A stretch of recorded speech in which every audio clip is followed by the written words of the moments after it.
Hi,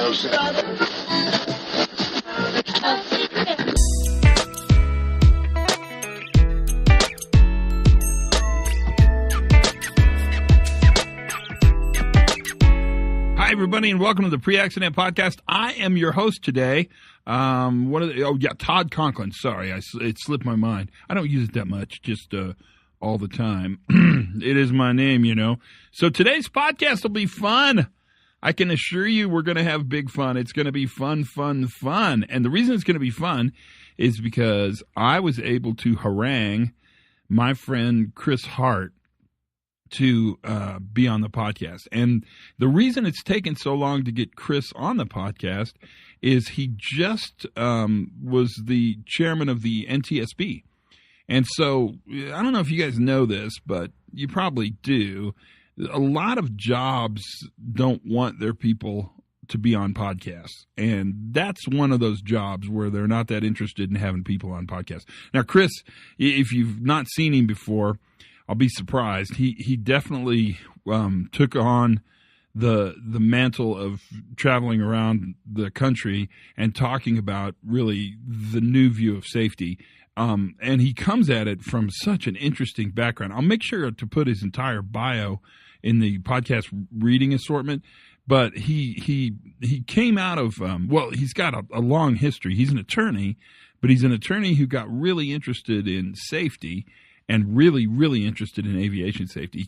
I met him when he was at the FAA years and years ago, and he went from the FAA to the NTSB, and then eventually was the chair of the NTSB. And you've seen him. You've seen him on TV. You've seen him responding to accidents. You'll know him, but you haven't gotten to talk to him. And that's worth it. It's funny when we hooked up and recorded the podcast. There's usually a few moments before the podcast that we just kind of sit around and talk. And normally I cut those out because they're not terribly interesting. I mean, sometimes they're funny, and I'll take a little clip out of them, put them at the first.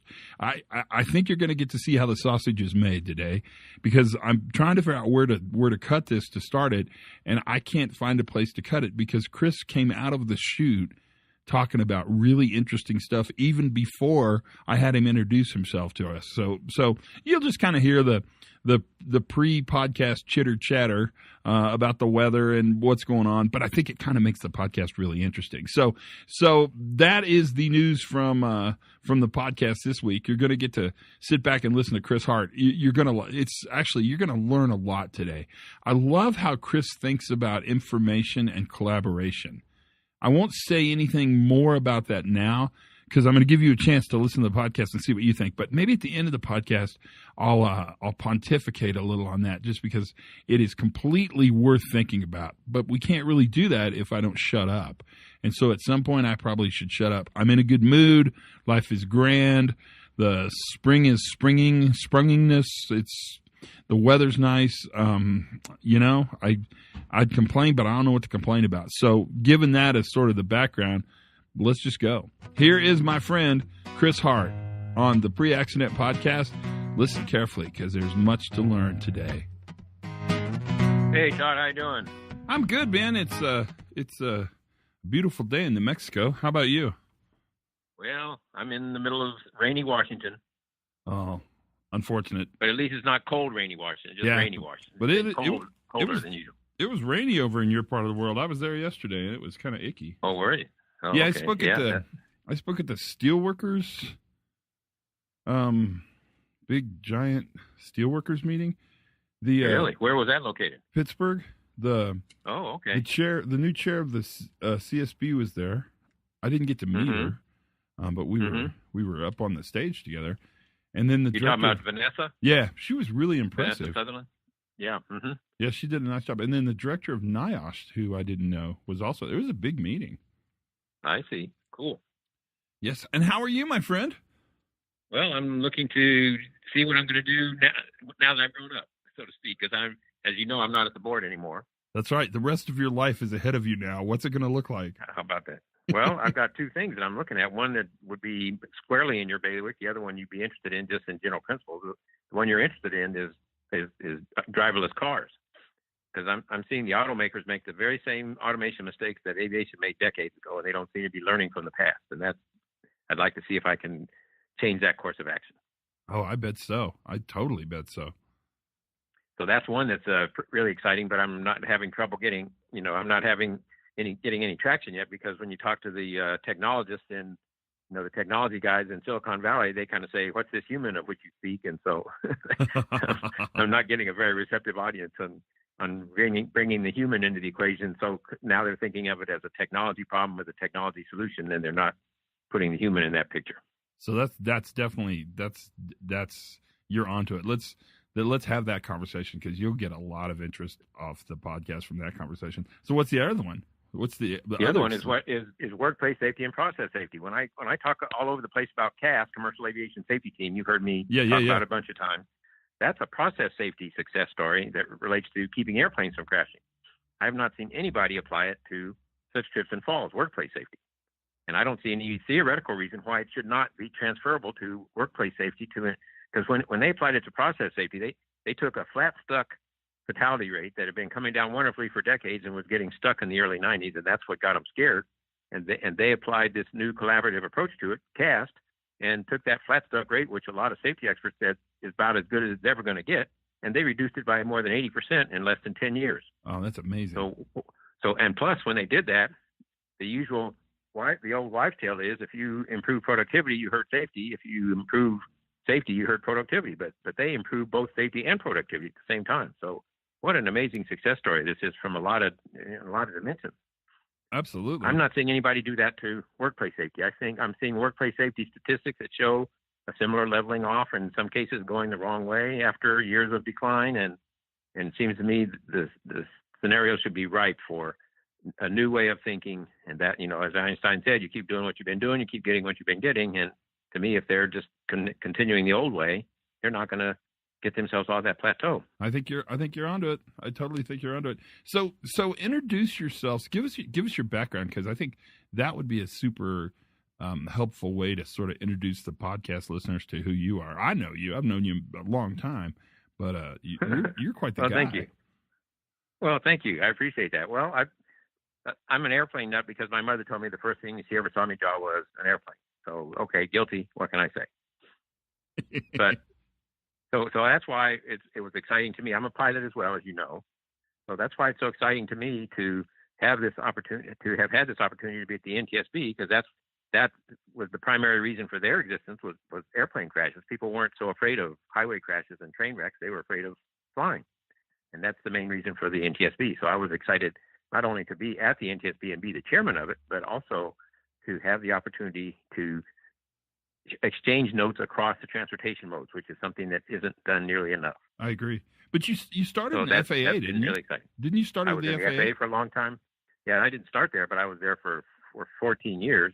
I started in a private law firm here in D.C., and then went to the Air Transport Association in their general counsel's office, and then went to DOT and had my own law firm. See, I can't hold a job for very long. So, and then I was at NHTSA for a while. I was their deputy administrator and acting administrator at National Highway Traffic Safety Administration, and then FAA after that, and then NTSB. Wow. So I've been all over the place. So I've had transportation safety has been an exciting career. And of course, it's up close and personal, because I fly and I drive and I ride the train and I do this and I do that. So it's not just, a fun job. It's up close and personal. When did you start to move from sort of a traditional approach to safety to this more enlightened, the safety differently, the safety two approach? Because you're a really adopter of this. Well, what really changed my thinking on that was the administrator of the FAA at the time when CAS started, the Commercial Aviation Safety Team. When they started, there were two co-founders of that. One of them was the administrator of the FAA. The reason his participation was crucial was because when they were looking at that plateau on the accident rate, the administrator said something that heads of regulatory agencies rarely do, and that is, he said, the way to get off this plateau is not more regulations, it's not a bigger stick for the regulator, it's a collaboration to help all of us figure out how to make this complex system work better. So he really opened my eyes to the need to take the big picture look. And the moral of the story is actually very simple. The moral of the story is if you're involved in the problem, you need to be involved in the solution. That's very simple. Agreed. Yeah, 100%. I say it all the time. If you own the problem, you have to own the solution, and vice versa. Exactly. So he was really the one who brought that to my attention, how important how powerful collaboration could be, and just giving the regulator a bigger stick is not the answer to the question, because the problem wasn't that we need more regulations. The problem was this is a very complex system, and we got to figure out how to make it work better. Where did you learn? I mean, where did you take your early information and develop it into the presentation that you gave? Well, that was on the job training from seeing it at the FAA, and the part that I worked in particular at the FAA was the fuel for that process. The information that about things that are going right and things that are going wrong on the front line, and that's why at the FAA I developed a program called GAIN, which is acronym for Global Aviation Information Network, which is all about collecting and analyzing data about flight operations and seeing the near misses and seeing what's going right and what's going wrong, and using that data to prevent accidents rather than just coming in after the crash and figuring out what went wrong. How did you get people to put data into that? So that was a challenge because they were concerned about the possibility that it might be used against them. So that's how I helped to get legislation in place, which is now ruling the day, which enables them to not worry about that information being used against them. And that's how come they're providing it to MITRE to be in this huge, huge database of millions of flights. And that information then really grew to create what is probably one of the best success stories of reliable systems that we can tell, the commercial aviation story. It's actually the fuel for the process. I mean, the collaboration is the engine. The fuel for that engine is the information, and that's where MITRE, that's where that information that's being provided to MITRE fuels that process to make it work. And that's what's exciting about it, is that now we have so much information that it's such a valuable database that can be mined for a whole bunch of things. And so when you see a problem, then you can look back historically and get more information about the roots of that problem and then do something about it to fix it. That's quite remarkable. Did you take that new view into NTSB with you? No question. And not only that, they're starting to use it in other modes of transportation. And what I'm saying is that's all for keeping things from crashing, which I call process safety. I'm not seeing anybody use it for workplace safety. Right. So that to me is a huge opportunity to take what is apparently a rate of workplace safety accidents that's also reaching a plateau, or maybe in some cases getting worse. I think this is a huge opportunity to turn that around and do what they did with CAST and take that flat stuck rate and reduce it significantly. How would you recommend we do that? Well, that's the challenge, because I find that when I go to workplace safety conferences and talk about CAST, I get a bunch of blank stares, like, what on earth are you talking about, sort of thing. So my recommendation is that, unlike aviation is unique in that, well, not unique, but it's got a characteristic that not many industries have, in that anybody's crash is everybody's crash. So that's why it's not, I'm flying on airline X, but I'm not worried because that plane that crashed was airline Y. That's not the way the public thinks. And quite the contrary, the public thinks that German airplane crashed in the French Alps, and I'm concerned because I'm flying to Pittsburgh. So it's a worldwide phenomenon that anybody's crash is everybody's crash. And the only other industry I know that has it to that extent is nuclear, where you have, a tsunami in Japan, and next thing you know, Germany is saying no more nuclear reactors. So most industries don't have that. The reason that I bring that up is that in aviation, what that means is I'm not just trying to prevent my crashes. I don't want you to crash either, because it's going to look bad for me. So that's one of the things that enabled everybody to work together and collaborate, because anybody's crash is everybody's crash. So do you think we can create unique? Do you think we can create a sense of shared fate like that? I don't, and that's why I'm saying that my approach in other industries, especially in workplace safety, would be very different. Instead of doing an industry-wide macro approach like aviation did, I would go to the opposite extreme and do a very micro approach. And so what I would say to each individual company, and this is not just aviation, of course, this is any industry where workers can get hurt.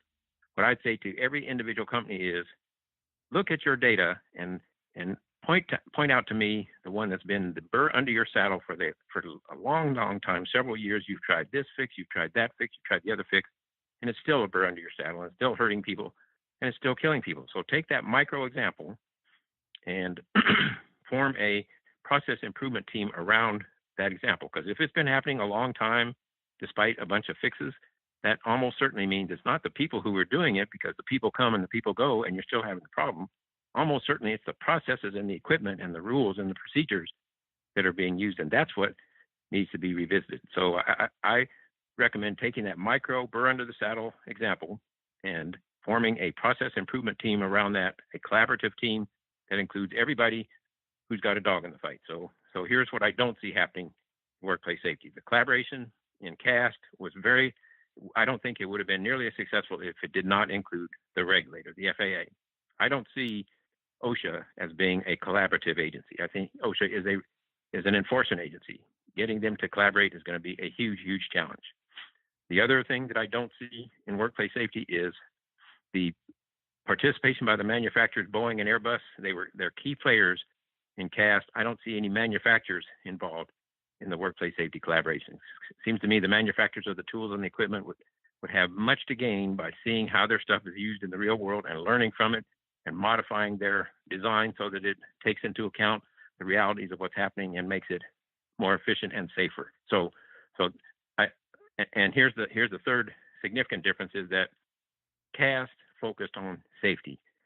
To my experience, workplace safety efforts focus on compliance, which is a very, very different goal. So compliance with very, very prescriptive regulations. So if you focus on compliance, I think CAST has demonstrated, because the level of safety that CAST produced is so far above the regulatory floor of compliance that in the entire 20 plus years that CAST has been in existence, they have never generated a single new regulation. And that's because they're so far above the regulatory floor that it's not even in their rearview mirror. So I would submit that if a process addressing workplace safety focused on safety instead of focusing on compliance, it can produce a much higher level of safety. Do you think one of the challenges is, because I think you're saying two really important, well, you're saying a lot of really important things, but there's two really important things. One is that the solution is collaboration. The data is the fuel. And I think right now we see the data as the endpoint, but in fact the data just fuels the collaboration. And the other thing, it's the starting point, right? The other thing you're saying, which I think is incredibly vital, is that this collective identity, we're all in this together, is really important. To do that, though, I think we have to change what the outcome is, because right now I think people see safety as a success if they're compliant. But in fact, that's probably not the outcome. The outcome is not compliance. The outcome really is reliability. Fair enough? And the theory that I use for that is if you're just looking at regulations, what if you get into a situation that doesn't have a regulation? Because there's no way you're going to develop a regulation for every situation. So what if you get into a situation that doesn't have a regulation? Are you going to be thinking safety in that situation? And what I'm saying is that when your focus was on safety, then you're always thinking safety. When your focus is on compliance, you figure, okay, we complied, we're done, end of story. So how does that idea thread to autonomous cars? Well, those are two very separate ideas. It doesn't really relate to autonomous cars. That's just a failure to learn from history, the history of automation mistakes. And I've got a whole bunch of those in aviation that I use when I talk in car conferences, about, look at, you guys are making this mistake, you're making that mistake. You see this last accident in Tempe is just such a classic textbook example of automation not being able to handle unanticipated circumstances. And they faced that all over the place in aviation, where they had several situations where the automation didn't know how to deal with an unanticipated circumstance. And so what do you take out of this Tempe event that you think the car people should be learning? Well, I'm waiting the NTSB is investigating it, so I'll have to wait till they really investigate it, because I don't know that much about it. Right. I'm not at the NTSB anymore, but it just looks to me from the little bit I know so far that the what I say about automation, the challenge with automation is always the what if, and there are several what ifs. The biggest what if is what if it fails, and that a lot of technologists refuse to admit that, even though it seems to me like 100 years ago we learned to stop saying this ship can't sink, because sooner or later it can sink. So that's one, is what if the automation just outright fails? Another one is this one, what if it encounters unanticipated circumstances? And those are two that have to be addressed before you take the person out of the car. But meanwhile, while the person is still in the car, there's also a third what if, which is what if the automation is not human friendly? What if it's not friendly to the operator, and the operator doesn't understand it or is confused about what it's doing or whatever? And so there are a lot of what ifs, and that's where automation is challenged, is how does it address the what ifs? How did aviation handle the variability question?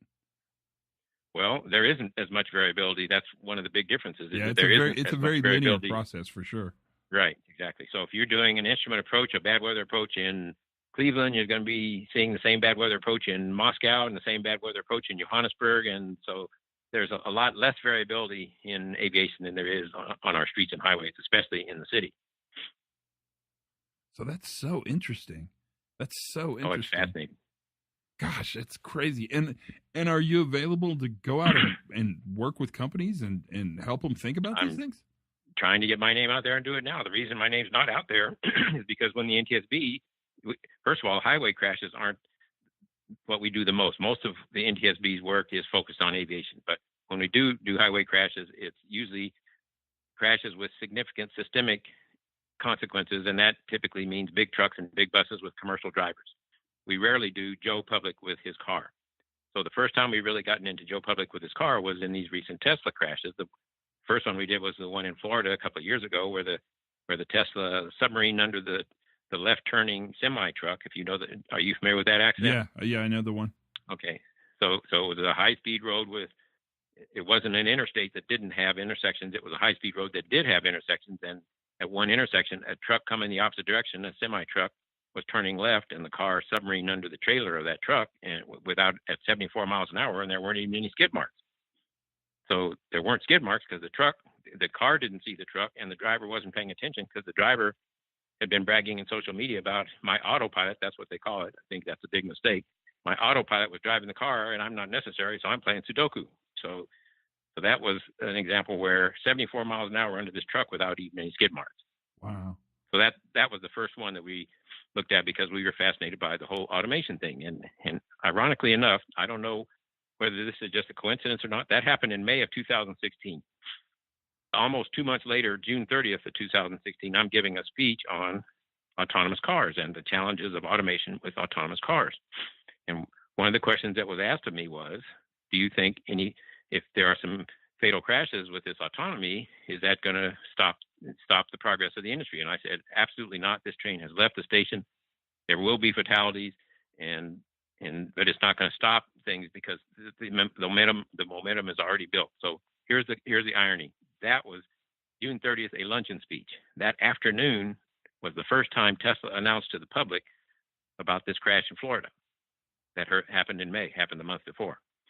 So I'm wondering, wow, was that a coincidence or was there some connection there? So I mean, the people in Florida obviously knew about it in that town in Florida, but around the world it wasn't known. In fact, apparently the SEC was upset with them because they did a securities offering in the meantime, and their SEC is saying you didn't announce this crash in your securities offering. And of course, Tesla's saying, well, so what? General Motors, when they do securities offering, they don't announce all of their crashes either. So anyway, another legal battle. But the point is that I talked about that way back then, and that crash was just a textbook example of where here's this guy over relying on this thing called autopilot. Because in airplanes, when pilots have autopilots, they know that they are still very important to the process. When Joe Public has autopilot in his car, that can lead to the impression I'm not important. This autopilot is doing everything for me, so I don't need to worry about it. Well, not true. So that's why I think huge mistake to call it autopilot. It's remarkable. And all this experience, all this investigatory and sort of administrative experience you bring to the table, what do you think the future holds for us? I mean, where's this all heading? I think the potential for saving lives with automation in cars is amazing because we are losing more than 100 people every day on highway crashes, 40,000 a year. What an amazing public health disaster that is. I think the theory is you take the human out of the loop, you take the human error out of the loop, and right now they're saying the human error is responsible for like 94% of these crashes. So what a big impact that could have, and I'm confident that automation eventually will have a huge, huge impact in reducing that number big time. But getting there isn't as easy as a lot of people seem to think. I mean, a lot of people think they have to automate simple, for the human. Instead of automating instead of the human, they automate for the human. That's right, yeah? Well, they're starting with automating with the human, but the ultimate goal is to get the human out of the picture so that people, even impaired people or blind people or whatever, can use cars and get around. Wow. But that's a long way down the road, and people who think that, the streets are going to be full of autonomous vehicles in 4 or 5 or 6 years, I think that's way underestimating the seriousness, the challenges of this endeavor. So it'll move methodically and slowly, but it'll move. Yes, it will definitely move. It's already moving and moving with driver assist now, and you're seeing already some problems with driver assist because some of it too confusing and people don't understand it. And I'm wondering, how often does it distract somebody so that the distraction itself causes a crash? And, there's lots of reasons that driver assist, once again, shows that fundamental mistake that the car makers are making, which is let's automate because we can versus let's automate because it makes the human machine system work better. So when aviation automated because they could, they found out the hard way that didn't really make things necessarily safer. And that's what led to the evolution towards what's called human-centric automation. So when people ask me how long before I get on an airliner with no pilots, I say, well, not until they figure out a graceful exit for the what ifs. And they haven't figured that out yet. And until they do, Sully is going to be there to save the day when the airplane runs into birds and becomes a glider. Wow. Yeah, that's amazing. That's amazing. What are you reading now? What are you thinking? Where are you getting new information? Just everywhere I look, there's this stuff happening every day. So like this latest crash in Tempe, and then there was the one with the driverless shuttle in Las Vegas that had the minor crash with the tractor trailer, and then there was the one with the Tesla that ran into the fire truck that was stopped in left lane of an interstate to deal with a crash, and then there was the Tesla one in Florida. So every day there's something new to make the point that this ain't going to be as easy as people think. So if people wanted to contact you, Chris, how would they do it? Do you have a web page or what's going on? I'm working on a web page now, but right now the best way is by internet, and that's because I formed a company called Hart Solutions LLC. So my email address is Chris, CHRIS, at HartSolutionsLLC.com. Chris at HartSolutionsLLC.com. Man, thanks for your time. This was great. Oh, absolutely my pleasure. Anytime you want. Your problem is getting me to shut up, as you can tell. No, that's the good part. That's the part I like. That was Chris Hart. What'd you think? Wasn't that fun? It's you can see I just didn't want to cut anything out because he just hits the ground running, man. He's talking about stuff all of a sudden, and he's always been that way. And he's just smart, and funny, and interesting, and connected, and he's great to hang out with. That's for sure. And the CAST system, if you get a chance to look that up, it's worth looking up. It's really it's not really a program. It is a program, but it's really a philosophy around collaboration that aviation used, and that's kind of what Chris is drawn to. I love how he says the data is the fuel, the collaboration is the engine. That's powerful. I think you've probably heard me say the data is the ingredients, the collaboration is the lasagna. We're just interested in the different metaphors. That's all. I'll never miss a chance to use a lasagna metaphor. No way. But I think that's a really powerful part of what happens. You ought to contact Chris. Now, it's Chris and Hart Solutions. Hart is spelled Hart. So that's the one thing you need to know. Completely worth talking to, and an impressive resume, and a good guy, and on the podcast. So what else? I mean, there you go, baby. What else can you come up with than that? That's amazing. That is the podcast. Thanks for your time. Subscribe, tell your friends. Let's keep it going. Everybody's welcome, and I'm glad you're here. If it's your first time, this is a really good one. You're going to think I'm impressive. I hang out with special people, that's for sure. But until then, learn something new every single day. Bet you did today. Have as much fun as you possibly can, and for goodness sakes, be safe.